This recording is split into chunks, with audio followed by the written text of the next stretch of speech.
ষষ্ঠ থেকে নবম শ্রেণীর সুপ্রিয় শিক্ষার্থীরা, আশা করি তোমরা সবাই ভালো আছো। বর্তমানে কোটা সংস্কার আন্দোলন চলছে।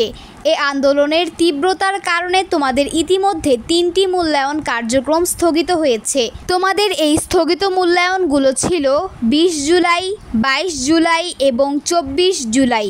তোমাদের পরবর্তী মূল্যায়ন, যা 27 জুলাই শনিবার অনুষ্ঠিত হওয়ার কথা, সেই মূল্যায়নটি হবে কিনা তা নিয়ে কোনো নিশ্চয়তা নেই। তবে তোমাদের স্থগিত মূল্যায়নগুলো অবশ্যই হবে। যদি তোমাদের মূল্যায়ন কার্যক্রমগুলো 27 জুলাই শনিবার থেকে শুরু হয়, তবে এই 3টি মূল্যায়নও যথাক্রমে 3 আগস্টের মূল্যায়নটির পর থেকে শুরু হবে। অর্থাৎ 3 আগস্টে তোমাদের সর্বশেষ মূল্যায়নটি অনুষ্ঠিত হওয়ার কথা ছিল। তবে 27 জুলাই থেকে মূল্যায়নগুলো আবারও অনুষ্ঠিত হলে 3 আগস্টের পর তোমাদের আরও 3টি মূল্যায়ন অনুষ্ঠিত হবে। এই 3টি মূল্যায়ন কিন্তু তোমাদের 20 জুলাই, 22 জুলাই ও 24 জুলাইয়ের মূল্যায়নটির বিষয়টিতেই হবে। এটি ছিল তোমাদের আরও একটি নতুন আপডেট। পরবর্তী নতুন সব আপডেট পেতে আমাদের চ্যানেলে চোখ রাখতে পারো। ধন্যবাদ।